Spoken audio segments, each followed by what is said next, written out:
He had followed her for so long that she no longer knew what it meant to live without the weight of a shadow.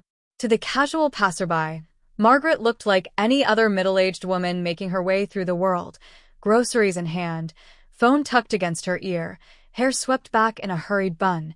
But beneath that surface was a life measured in glances over the shoulder, in deadbolts checked twice, in curtains drawn tight before dusk. The divorce had not freed her. It had only tethered her to a different kind of prison, one that came with footsteps behind her in parking lots, a car idling too long at the curb, letters slipped through the mail slot without return addresses. Thomas had once been a man of precision. He had made his living in architecture, drawing lines and shapes that became houses where other people built their futures. He had known how to build stability, but he had never understood how to keep it. Margaret had left him after years of arguments that grew sharp enough to wound, after silences that spread like cracks in a foundation. She had not left for another man. She had left for herself. That Thomas could not forgive. In the beginning, his obsession was almost tender. He would watch her through the cafe window where she met friends, through the library door where she still spent her evenings with books. He wanted to see that she was safe, or so he told himself. But as the years passed, his watching hardened. Every new haircut, every different dress, every laugh she shared with someone else was a betrayal. He carried the weight of her independence like a stone in his chest, one that pressed harder with each passing season. Neighbors sometimes noticed a figure across the street when Margaret returned home late at night. A man whose collar was always turned up, whose face remained hidden beneath the shadow of a cap. When she walked her dog in the early morning, she would feel the tug of paranoia in her gut, the certainty of being observed. Friends told her she was imagining things, that Thomas had surely moved on. But Margaret knew better. Fear is an instinct older than reason. Years slipped away in this tense rhythm. Thomas collected fragments of her life like a thief, receipts from her trash, photographs taken without her knowing, recordings of her voice when she spoke on the phone. His apartment became a shrine to her existence, a map of her routines pinned across the walls. It was not enough to watch anymore. He needed her to feel the truth of what she had done to him. The act itself was not sudden. It was the result of years of silent rehearsals in his mind. One rainy night, Margaret returned home to find the door already unlocked. She froze on the threshold, groceries dangling from her arms, the keys slipping between her fingers. Inside, the lamps were on, though she remembered switching them off that morning. She stepped forward cautiously, her breath catching, and that was when she saw it. The walls of her living room had been remade into something monstrous. Photographs of her, thousands of them, were pinned edge to edge, covering every inch of plaster. Pictures of her at the grocery store, on the subway, smiling faintly at the bank teller, asleep in her own bed. Her life had been captured, catalogued, and displayed back to her as though she were a specimen in a museum. And there, sitting calmly in the center of it all, was Thomas. He did not raise his voice. He did not rush at her. He only smiled, a quiet, broken curve of lips, and told her that he had been patient long enough. That she had forced him into this act, this grand unveiling. For years, he had stalked her silently, but now he wanted her to know that she had never once been alone. Every moment of solitude had been an illusion. The police found Margaret hours later, shaken and trembling, her voice too weak to rise above a whisper. Thomas was gone, having vanished into the night with a precision that spoke of careful planning. What he left behind was worse than any act of violence. The certainty that safety was an illusion, that privacy could be stolen, that revenge need not be allowed to be devastating. Margaret would never again step into her home without seeing the walls plastered with her own life. She would never again look at a stranger on the street without wondering if his eyes had been watching her for years. Thomas's revenge was not the end of her life, but the dismantling of it. He had turned her very existence into his final act, a chilling masterpiece of control, and in doing so, ensured that she would never be free of him, even in his absence.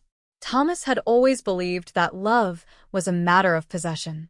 When he first met Margaret, she was a young teacher with an unshakable calm about her, the kind of woman who listened more than she spoke. He was drawn to that stillness, convinced he could shape it, mold it into something that belonged entirely to him. Their courtship had been swift, intense, and suffocating. She mistook his hunger for passion, his jealousy for devotion. By the time she recognized the difference, she was already married, already tethered to a man who mistook control for affection. In the early years, Margaret tried to soften him, to reason with his temper. She told herself his silence after arguments was the silence of a man deep in thought, not the simmering quiet of someone tallying grudges. He was meticulous in everything he did, and his marriage was no exception. Every dinner timed, every expense recorded, every conversation filed away in his memory like evidence in a trial. For Thomas, love was not about trust. It was about certainty. He needed to know where she was, who she spoke with, what time she would return. When she finally told him she wanted a divorce, it was less a conversation and more an act of war. Thomas did not rage. He did not beg. He simply agreed, but behind his eyes, a ledger opened, and he began keeping score. Margaret left with a sense of relief, believing the storm had passed. What she did not see was the way Thomas lingered in doorways, the way he sat at their empty kitchen table long after she had gone, rehearsing words he would never say aloud. His stalking began as something almost clinical. He would sit in his car a few blocks from her new apartment, watching the windows flicker with light. He kept notes when she left for work, when she came back, who visited. It was a habit at first, a way of maintaining a connection, as though he were still her husband in secret. But slowly, the habit twisted into obsession. Every laugh she shared with someone else felt like a betrayal. Every new friend became an intruder. He told himself he only wanted to protect her, but the truth was simpler and darker. He could not bear a world where she existed outside his control. Margaret felt it long before she saw it. The sense of being watched became a constant in her life, like the low hum of electricity in the walls. She began checking her locks twice, then 3 times. She avoided walking alone at night, kept her curtains drawn, even on sunny days. Friends told her she was imagining things, that she was letting the memory of Thomas haunt her. But Margaret knew what it felt like to be the center of his gaze, and she knew it had not left her. Thomas's obsession grew stranger with time. He began to break into her apartment when she was away, not to steal but to rearrange. A mug moved from one cupboard to another. A photograph tilted just slightly on the mantel. The changes were subtle, but deliberate. He wanted her to know, without being able to prove, that he was there. He wanted her to feel her home shifting around her, to question her own memory. When she began to doubt herself, he smiled in the dark. For years, this game continued.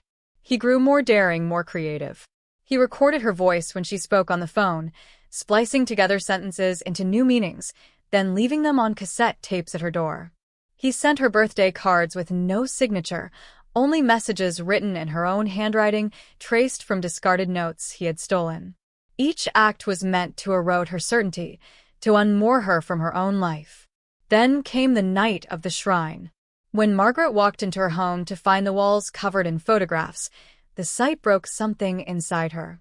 She had lived with suspicion for years, but here was proof, undeniable and horrifying. Every moment she thought had been private, her sleeping face, her quiet breakfasts, her solitary walks, had been observed and captured. Her life was not her own. It was a performance staged for him. Thomas sat in the middle of it all like a man unveiling his masterpiece. He spoke softly, almost gently, explaining how patient he had been, how he had given her time to see the truth. She had ignored him, resisted him, tried to build a life beyond him, and this was her punishment, to see her freedom reduced to an illusion. He did not touch her. He did not raise his voice. His revenge was not in violence, but in revelation. He wanted her to carry the weight of his presence forever, even if he disappeared. And disappear he did. By the time the police arrived, he was gone, leaving behind only the photographs, the tapes, the evidence of years of surveillance. Margaret's body bore no wounds, but her mind was carved into by the realization that she had never been alone. Thomas had rewritten her life into his possession, and the most chilling part was that he had not needed to harm her to succeed. For the rest of her days, Margaret would see him everywhere. In the face of a stranger on the train, in the man who lingered too long outside a cafe, in the sound of footsteps on an empty street. His revenge was eternal. He had made sure that, even in his absence, she would never escape him.